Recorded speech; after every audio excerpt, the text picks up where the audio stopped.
Get your gear ready. This is a Sherpa's Guide to Innovation.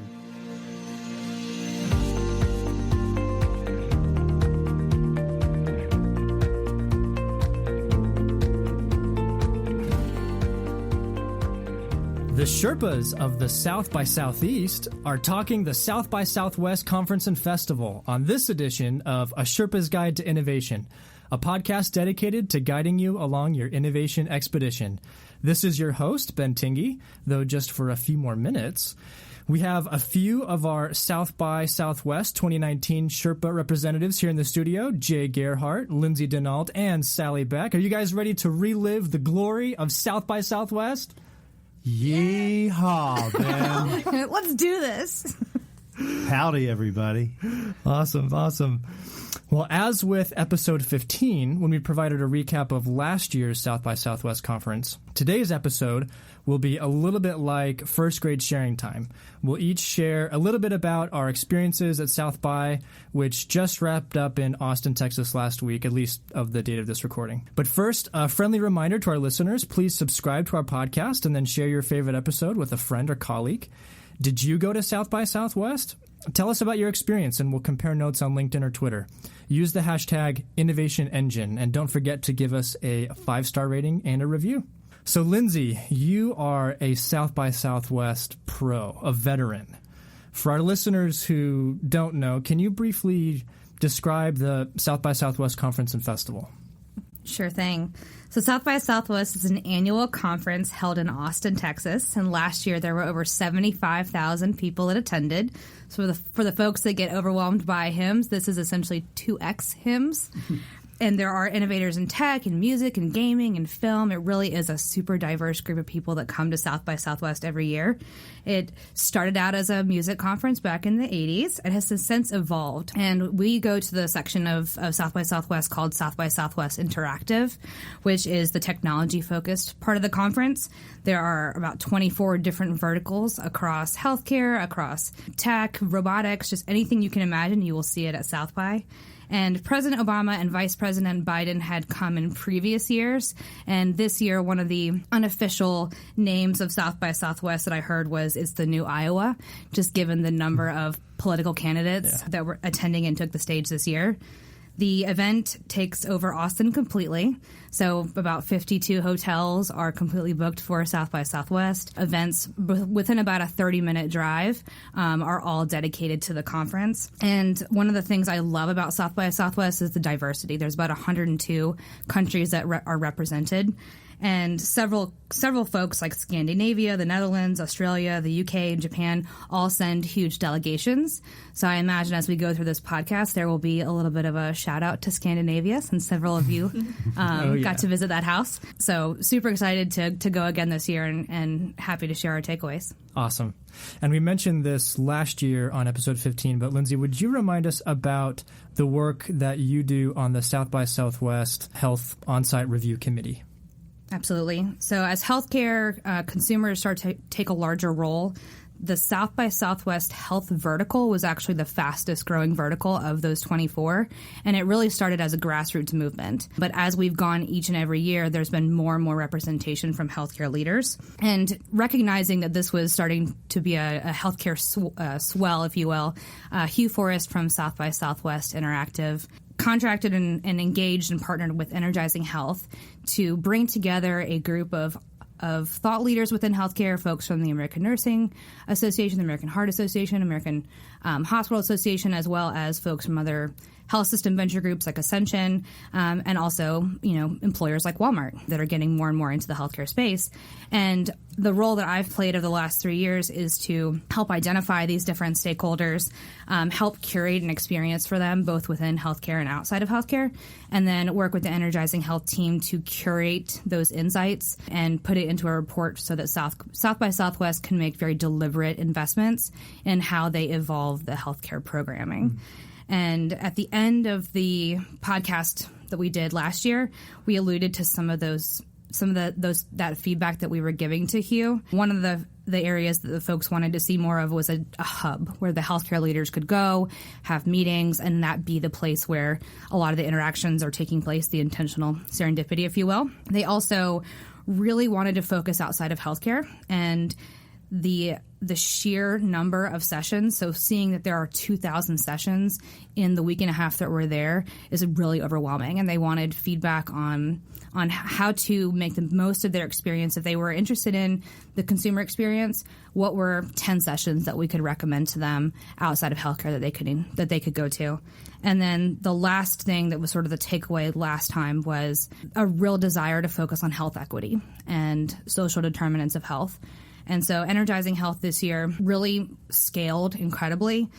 They took on about a third of the healthcare programming, both in the JW Marriott as well as in this new hub. It was at Cooper's Barbecue. So we took over Cooper's Barbecue for 4 full days of programming, both with Energizing Health as well as Novartis and Illumina. And so that was the place where all the events, all the networking was sort of happening. And then they also still continue with their events like the Impact Pediatric Pitch. And Emily Pendula, who's not on the podcast today, helped coach a lot of the startups that were going through that pitch event. So, over the years, our team here at Atrium Health has taken on larger and larger roles, both with Energizing Health and at South by Southwest.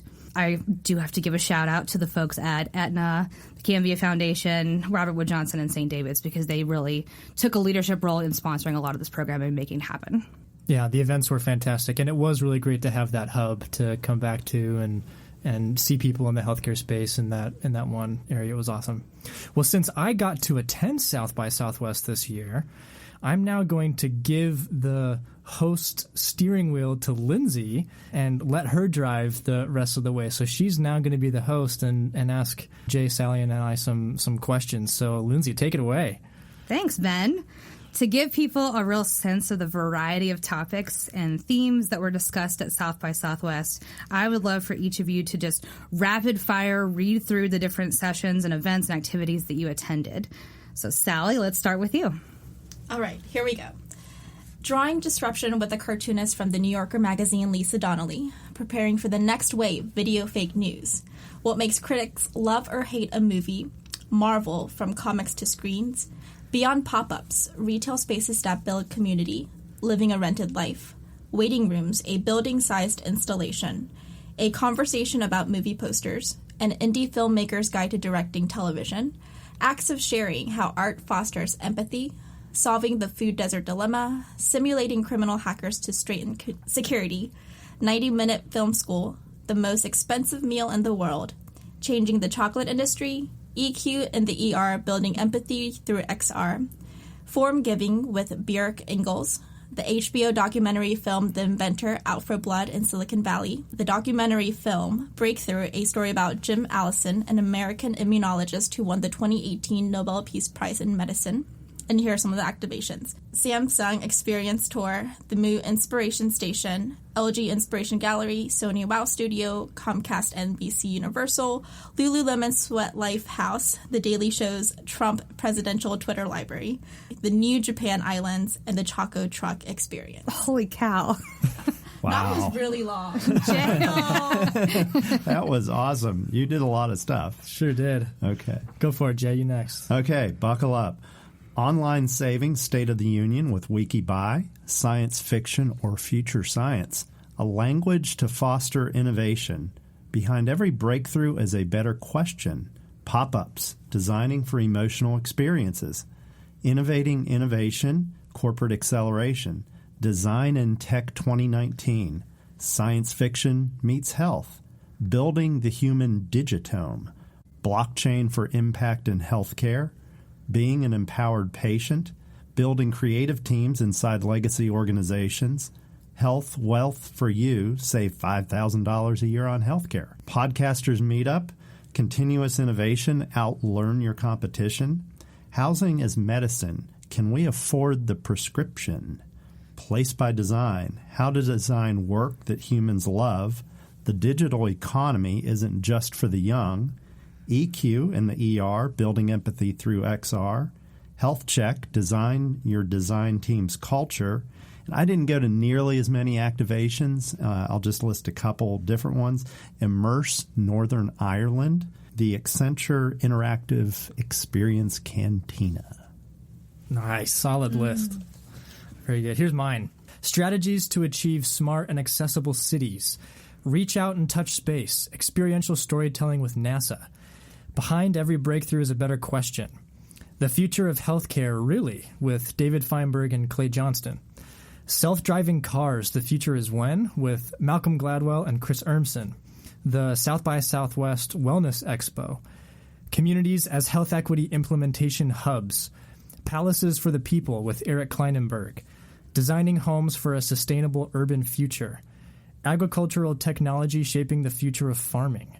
Team Human with Douglas Rushkoff. Effective religious and civic leadership. What does healthy technology look like? The next great awakening in healthcare, the workplace. Air levitation, a new hyperloop transportation method. And the second golden age of audio, podcasting. Those are all the sessions. And then some of the activations or other things, and I'll try to list the ones that we haven't mentioned already. The House of Scandinavia, the SAP House, where I got to play some basketball, which is pretty fun. And Ben is quite good at hoops. It was impressive. Oh, thank you. It was a lot of fun. The South by Southwest trade show floor, this really cool thing that they'd set up for Good Omens, which is an Amazon Prime show coming out. I saw the Apollo 11 documentary premiere, which was incredible. ADP had a cool lounge area. The San Antonio Spurs, virtual reality cinema, Bose augmented reality, the Beta and Google Home, which was this small home on a truck bed that was all teched out and you could do everything electronically. And then last but not least, Cheeselandia. Yes, Cheeselandia. We'll talk more about that. I love hearing just the sheer diversity in the number of sessions and types of sessions that you went to and the different activations and the fact that you were able to cross over into the film side of South by Southwest and find some interesting sessions to go to there, or interesting experiences. So given that you just listed out a ton of sessions that you went to, but there were probably 1,900 that you didn't go to, Jay, can you share a little bit about your approach to preparing for South by Southwest? You had to start with me. You had to start with the planner, the INTJ, which means in INTJ fashion, I did a spreadsheet. So pretty much the weekend before South, I spent the better part of a weekend. You got to use the app. And I just really searched by topics, by day. I searched several different ways, and I kind of set a spreadsheet up to be able to visualize. I mean, the app is really good. It lets you set favorites, and then it organizes it, so that's super helpful. But I had to visualize it a different way, make sure I had backups for things that if I didn't get them. And another key is express passes. They instituted express passes, which is kind of like your Disney Fast Pass, but you only get 2 of them per day, and you start them at 9 o'clock the prior day. So you got to know what they are, and if it's popular, and there's a lot of people who have favorited that, you got to hit that express pass at 9 o'clock, because I wanted to go to a Upright Citizens Brigade improv show, and at 9:01 I hit it and I didn't get it. So that's a few tips. You might not be a spreadsheet person, that's me, but definitely use the app. And I do want to give a shout out and huge thanks to both Sally and Ben. I mentioned earlier for the on-site review committee, they requested a thematic menu of sessions outside of healthcare, and this team here is the group that filtered through those thousands of sessions and came up with, 10 suggestions within each of these verticals. So I do appreciate that. I know our committee members appreciated it. But then how did you then use that with your planning, Ben? So I also spent hours upon hours of my time on research, and the lens that I used to determine which sessions I wanted to go to or not was analogous learning. I wanted to learn from other industries, from other groups outside of healthcare, what they were doing, and then be able to pull that back into what we're doing in healthcare. And like Jay, I had backup plans. My backup plans had backup plans. But I also built in and preserved time every day for intentional serendipity. So I left several hours open every day where I could just wander around and explore. And another way that I tried to cultivate that serendipity was I tried to be really present. I didn't have my headphones in my ears. I tried to talk to people when I was standing in line or when I was sitting down before a session and just get to know get to know people and not be looking down on my phone trying to check for the next session. I tried to walk everywhere. And I really feel like being able to do that was all due to the preparation that I did beforehand, because if I hadn't gone through and been really clear about the things I wanted to do every single day, then I would have spent so much time just scrolling through dozens of sessions to try to pick which one I wanted to go to. So I think that preparation was really key. And I assume that by saying several hours a day to explore means eat, right? That was on the agenda, yes. And we did, on the last podcast, Sally mentioned that she had tried to plan so many events that she forgot to eat, but I think you made up for that this year, right? Yes, I was telling Lindsay I wasn't hungry at South by because I made sure I ate every single meal. And I would eat breakfast before I was even hungry for breakfast, and do the same for lunch and dinner. So lots of great food at Austin. So I know it's hard to choose, but would each of you share a few highlights or analogous learnings that you brought back from South by Southwest this year? Ben, I'll start with you. Sure. So maybe I was just oblivious to the obvious, but it really came home to me, or maybe it was a kind of a confirmation about how much consumer trends are industry agnostic. I didn't really grok that until I went to the Agricultural Technology Shaping the Future of Farming session. There are these farmers and ranchers, and they're talking about how consumers want insight and transparency into the supply chain process and traceability to determine the origin of their food and being able to track it through the supply chain. And, you know, I've known about that in the food industry for a long time because I kind of follow that, but I hadn't translated the transparency component to what we're seeing in healthcare as well. And same thing, you have this uproar with Facebook, you know, where's my data going, and privacy, you know, people asking, you know, is my diamond on my wedding ring or the chocolate I'm eating obtained through child or slave labor? You know, so all these transparency trends are cutting across all kinds of verticals, not just in healthcare. We see it in healthcare all the time because that's our industry. Another thing that I kind of realized was trends like subscription models as a business model. We're seeing that in the health and wellness space and healthcare, but there are so many other industries that have been doing that for a long time and have very mature business models. I mean, Spotify and Stitch Fix and Blue Apron and Netflix. I mean, all these companies that have done that so well for so long. Another session that I really liked and kind of a trend that I saw as well was just how much healthcare, as you said, Lindsay, is permeating so many other topics of conversation in other industries and how it just touches everything. And the session that I really liked was it was one by Professor David Pfeffer of the Stanford Business School, and he talks about how the workplace is the next frontier for healthcare. And he recently wrote a book called Dying for a Paycheck. And some of his key points were we've entrusted our health, both psychologically and physically, to our employer. And that the person that we report to at work is actually more important for our health than our family doctor. And that they've done some research on the toll on your health of being laid off, and it can reduce your lifespan up to 2 years. We've designed our workplace in such a way that it just kills us. Like, we're sedentary, we're sleep deprived, we're super stressed. And he made the remark that, you know, we look at Elon Musk, and he is brilliant and he's done incredible things, but he is also famous for not sleeping very much. And maybe that's kind of a hustle thing, or some consider that a mark of leadership. But he said, you know, what if your surgeon came up to you and said, I've been sleeping like Elon Musk, but I'm not too worried about this operator. It'll go fine. You know, I think everyone wants people to be performing at their very best, and no one can perform at their best when they're exhausted. He also quoted this CEO named Robert Chapman. He's the CEO of Barry Wehmiller, which is a company, among other things, is doing a lot in their corporate health space. And he said that he was at a conference and he confronted thousands of CEOs in this presentation he was giving, and he said, you are the cause of the healthcare crisis because 74% of illnesses are chronic. The biggest cause of chronic illness is stress, and the biggest cause of stress is work. And so in the end, he talked about how the cost of being unhealthy is greater than the combined revenues of Apple, Amazon, Microsoft, Netflix, eBay, and Adobe. And so he, at the end, just offered this challenge to employers and to employees to figure out ways to be healthier at home. So those were a few highlights for me that really stuck out. And can I just jump in on that future of work? Because I think that was a huge theme this year.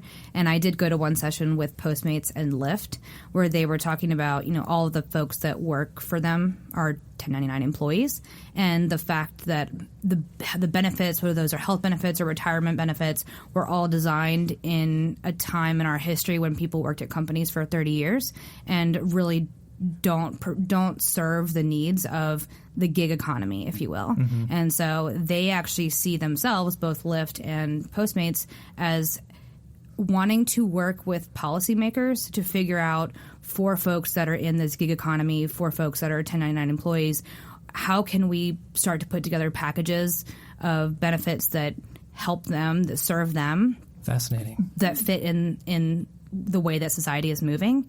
And I loved that they were taking a really forward-thinking approach to it instead of just being like, the law says we don't have to do this. Yeah. And they had actually a ton of insights. So, in larger corporations, you're sort of stuck with the benefit package that you put together, and modifying that in a huge way doesn't really happen. But they're thinking about it as the feedback that they're getting from especially these millennial employees or millennial 1099 teammates. What are the three things that they need and how do they want it to be constructed? And so they're thinking entirely differently about the portability of these benefits. So why is healthcare tied to your employer was a big question that they were asking. Why can't it be something that you can get and no matter what role you're in, will follow you? So I thought that was interesting, and I'm excited to see where that goes. Yeah, for sure. So I'll hit a few things really quickly. There's so much to pick from. It's hard to find three takeaways. But like Ben, I was coming at this trying to come at from other industries. I really wanted to focus on design and innovation, how other industries are looking at it. I think the session that probably blew my mind more than any is a gentleman named John Maeda. And I would guess that there's probably not a lot of people in healthcare who know who he is my guess. The guy's got over 400,000 Twitter followers. He's really well known in design and tech. His resume is unbelievable. But every year at South by, I think for the last 5 years, he releases his design and tech report. And basically, it is a fire hose. It is 94 slides, and the guy's entertaining too. So he hits it fast. It's very hard to absorb all at once. But you leave, I got home the next weekend and sat down, downloaded the report. We're going to put all this in the show notes, and I really encourage everyone, get this thing. It's an interactive report. He has examples, YouTube videos, and it's very much about the intersection of business, design, and technology.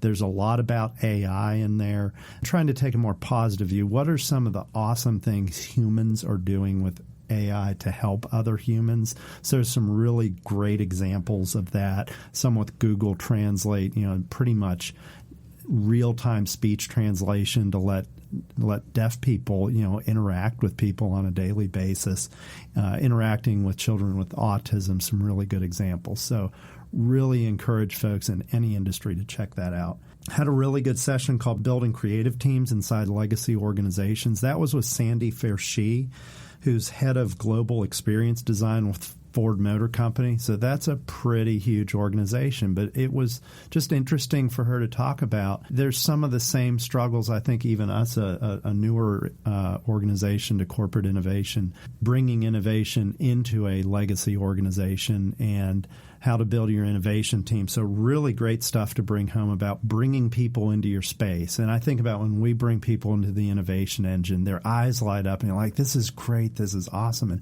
we need to keep doing that, whether it's open houses, you bring people in, and then they want to come back and they want to do stuff with us. And it gets them out of their everyday context. And it helps you find people in your organization who will surprise you. I really like that. Go out and find people who are going to innovate with you, and you don't necessarily know who those people are until you get out there. So really, really cool insights from that. Then lastly, attended a session by Ash Moria, who is a thought leader in lean startup. I knew you were going to bring this one up. Yeah, it was a good one. He's written Running Lean, Scaling Lean, and the tagline of this is speed of learning is the unfair advantage. And again, it's not new information for us, but just hearing it again, we've got to do more experiments. That's a key measure. He put a slide up of the number of experiments per year for Intuit, P&G, Google, Amazon, Netflix, Facebook. And, that's what they're doing is they're conducting experiments and they're learning really fast every day. In some cases, almost every second they are learning. So, again, just a few good takeaways. There's so much more, but it was good stuff to hear from innovators in other organizations and how we can translate it to healthcare. Sally, what were some of the highlights and analogous learnings that you captured at South by? For me this year, I went slightly outside of my comfort zone and watched 2 films and got to go to a few sessions where there were independent film directors, producers, even movie poster designers to talk about the industry and some of the challenges.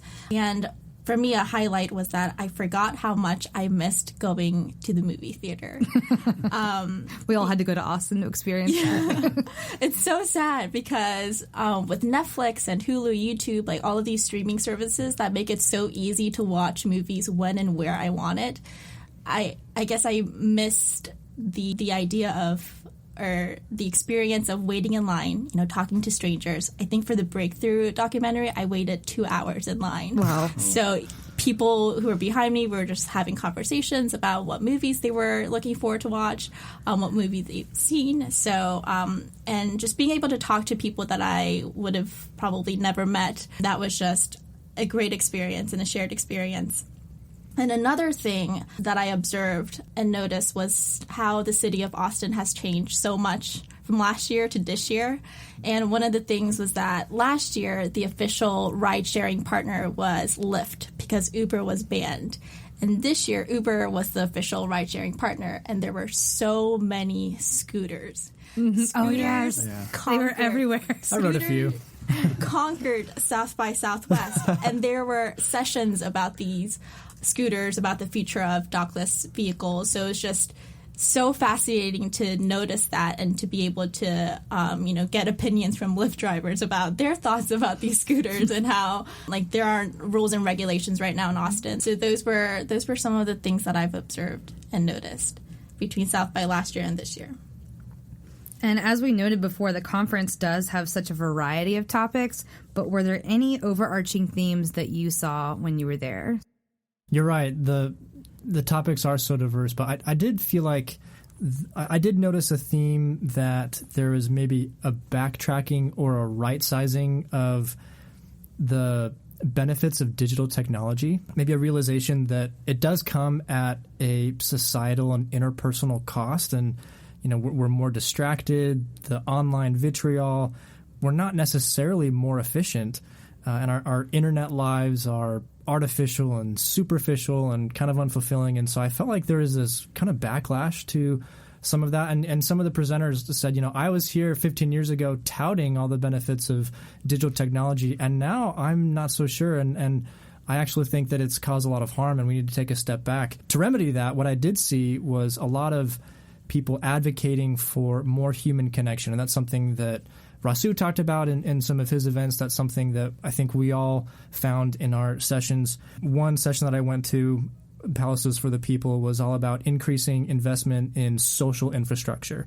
Things like public libraries and parks and churches and synagogues and neighborhood events and youth and adult athletic activities and clubs to get people talking to each other again in a real type of way. And it was also interesting to see how often this theme came up everywhere. So I went to the sustainable urban design session, and there's this co-living model from this company called Star City where they're creating this whole new housing model designed to encourage more community spaces and interaction on each floor of the apartment building. And so it's built into the design to try to get people to talk to each other more. In the Future of Self-Driving Cars session with Malcolm Gladwell and Chris Hermsen, they talked about, in order to decrease traffic and realize the sustainable potential of self-driving cars, we're going to have to do more ride sharing.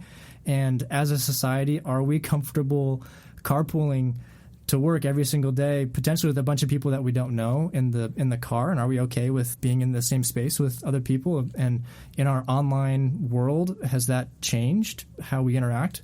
And can we get back to a time where it was a little bit different? The session I went to on effective religious leadership talked about moving the dialogue from this online, just awful conversation online that people are just their worst selves, to a much more of an active listening and empathetic type of conversation one-on-one. And even in the podcasting session, we sometimes bemoan the shortened attention span that our phones have created, particularly on the visual side with YouTube and other things where we can't hold our attention very long.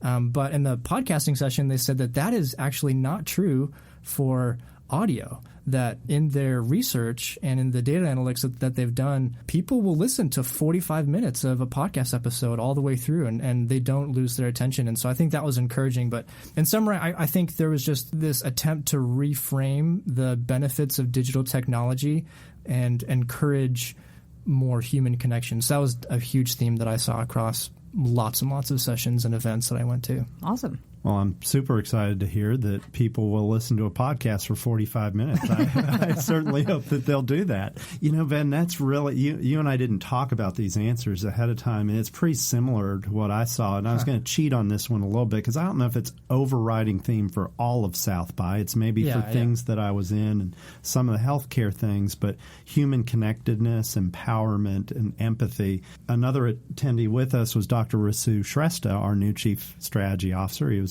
on the show a couple of episodes ago, but he actually had 4 different speaking opportunities and fireside chats, and really that was a thread through everything that he did. Mm-hmm. One in particular was a fireside chat on being an empowered patient. He was there with Eric Gerritsen, who is the vice minister of the Dutch Ministry of Health. You talked about all the people from the Netherlands. Mm-hmm. I ended up meeting several Dutch folks. Lots of Europeans there this year. It was amazing. Rasu was there with the famous Nick Adkins. Yes, he of hashtag Pink Socks. And then lastly, Maren Musatif, who also goes by hashtag Empathy Princess. They did a great session on patient empowerment. They were joined on stage by Dr. Liz Salmi of the Open Notes Initiative, who was awesome. So again, it was just human connections, empathy. That was a great theme. And, lastly, I got to go to my first Pink Socks meetup, meet Nick, hug Nick and the other Pink Sockers, do the cinnamon roll hug. And it was definitely a lot of human connectedness. So that was a big theme for me. And when Rasu was there speaking on a panel for the W2O group, it was a day or so after that news article had come out about the patient that was told that they were at the end of their life through the robot. Yeah, through and telemedicine. So he did get asked about that, and his response was around our focus now on how to humanize healthcare. We've got the EMR, but a lot of people are spending entirely way too much time facing the computer instead of facing the patient. And how can we use things like blockchain and AI to do a lot of that in the background so that they can have more of that face time? Awesome. So what was something new that you tried at South by? Ben? I tried octopus, Torchy's tacos, lemonade with activated charcoal. Did you mean like new food or like new experiences? Both. Of course, I would go to the food first. Is through that lens with you, isn't it? One thing I'll talk about really quick was I did adaptive virtual reality meditation at the Lululemon Sweat Life house, which was super cool. So they put a heart rate monitor on you, and then you sit in this chair, you do this virtual reality, and it takes you to Alaska, and you're looking at the northern lights. And based on how relaxed you are and based on your heart rate, it adapts to your heart rate so that the lights of the northern lights or the aurora borealis become more vibrant the more calm you are. And so it'll fluctuate up or down if you're, stressed out or whatever it is. So that was just really cool to kind of see the adaptive component where it's responding to your own body's super biometrics. Advanced mood ring. Yeah. If you will. It was really cool. I really liked it. Did you try anything new this time? I went into it wanting to learn and try VR because I'd never put on a set of goggles before, and I didn't do as many as I wanted, but I did do a couple. There was one at the Accenture house, and Ben did this as well. And you basically get in a pod, a chair. You put on the goggles, you put on the headphones. There's even scent that comes in, and it puts you through a 5 hour. Or, 5 minute. 5 hour would have been really intense, but it puts you through this almost a movie of being in a jungle with bugs around you. It could be a little frightening at times, but the motion, the immersion of it was just amazing. And you just think about what that can do for other use cases for, whether it's Alzheimer's patients or people with other issues. There's just so much that can be done for good in that area. It was very eye-opening. So big brands rent out entire houses and design these immersive experiences and activations for consumers to engage, for them to give feedback in real time. What were some of your favorite activations at South by Southwest? I don't know if this is considered an activation, but there was a station at the trade show called Restaurant Sushi Singularity. And I brought a little pamphlet with me, so I will read the description. It is called Food Meets Dentsu, a world where sushi is digitized and connected to the internet will finally arrive.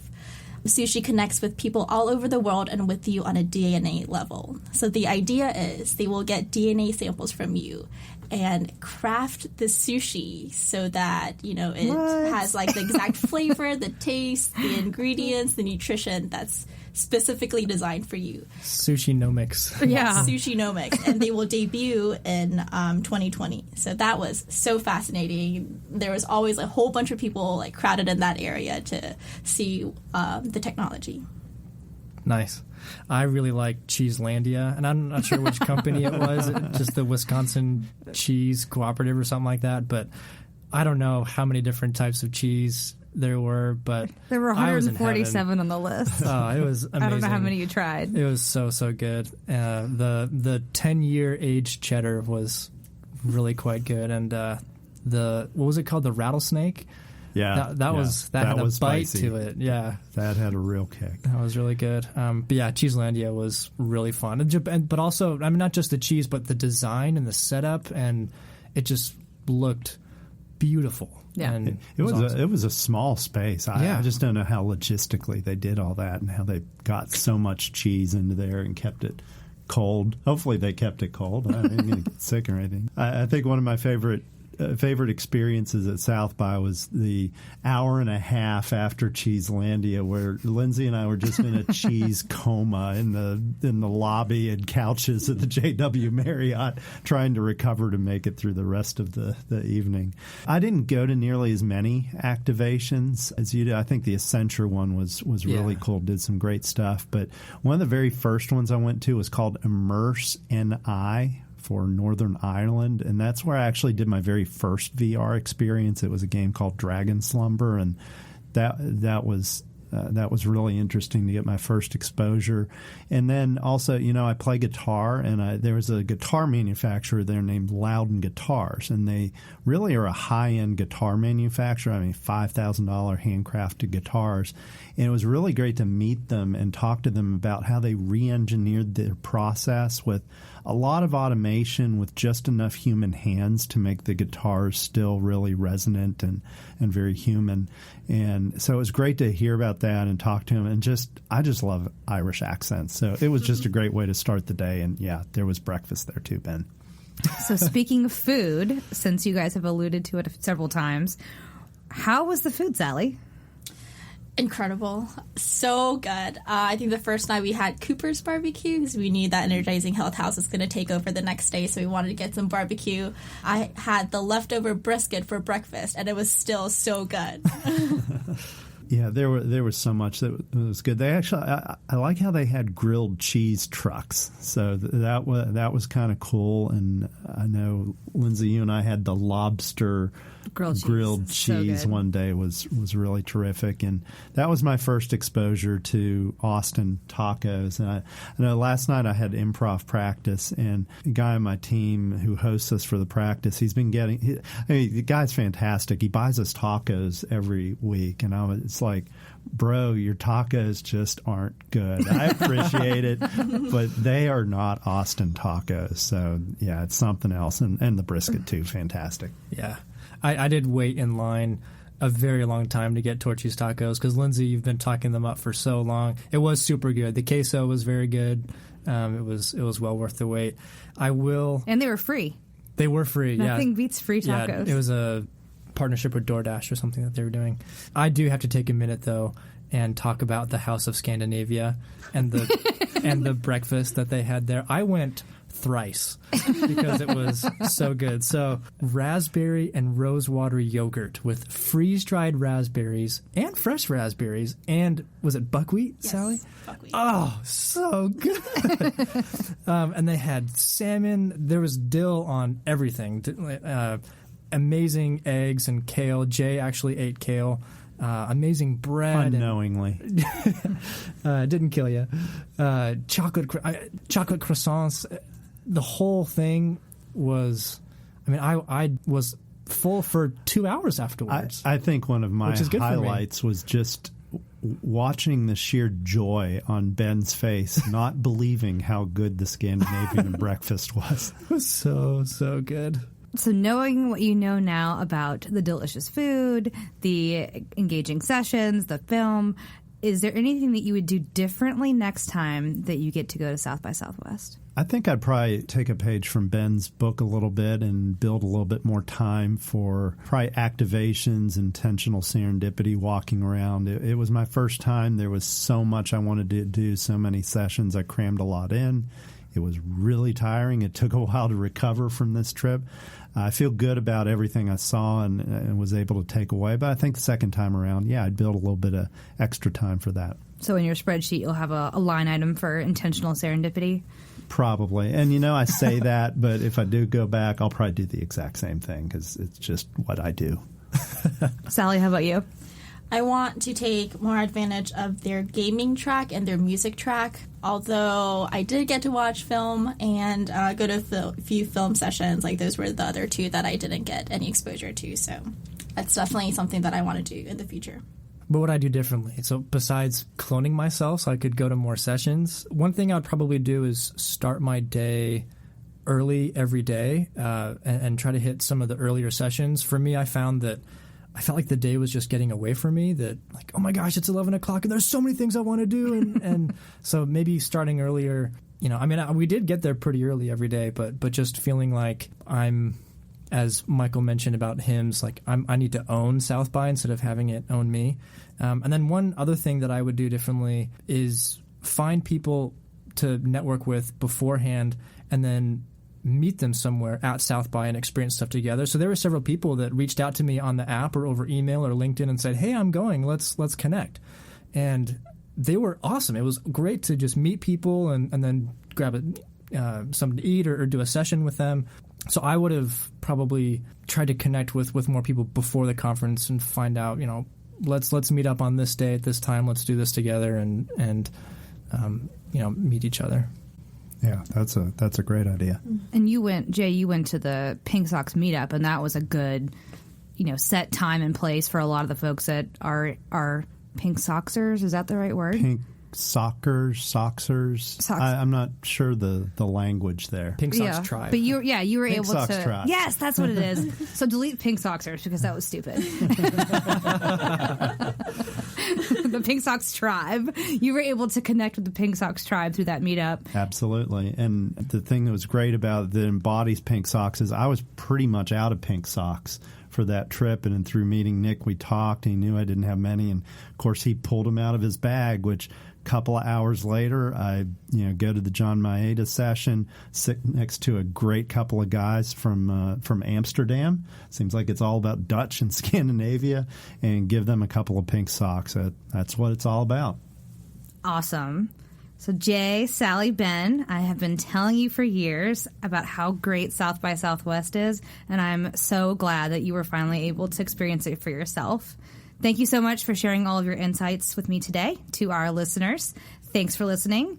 Stay tuned for our next episode, an interview with Karen Dillon, the former editor of the Harvard Business Review and co-author of the recently released book, The Prosperity Paradox. She's dynamite, and you won't want to miss it.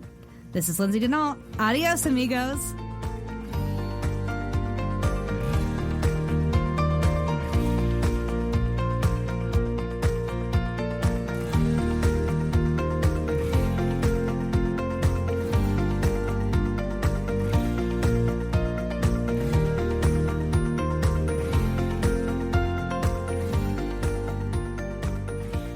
South by. Oh, I need to pound my 5 hour. That's like tradition, right? Ooh. Whoa! Oh! Oh, no. That's what I was worried about. If you're going to flail around like that. Sorry. I prefer to listen to the podcast than to be on them. So the 5 hour is down. It's down. Circulating in the It blood is, right yes. now. Okay. Yes. By about halfway through, all of a sudden I'll just be like, amped! Let's do this. Yay, South by. Way to go. Well done, Lindsay. Host. Yeah. All right.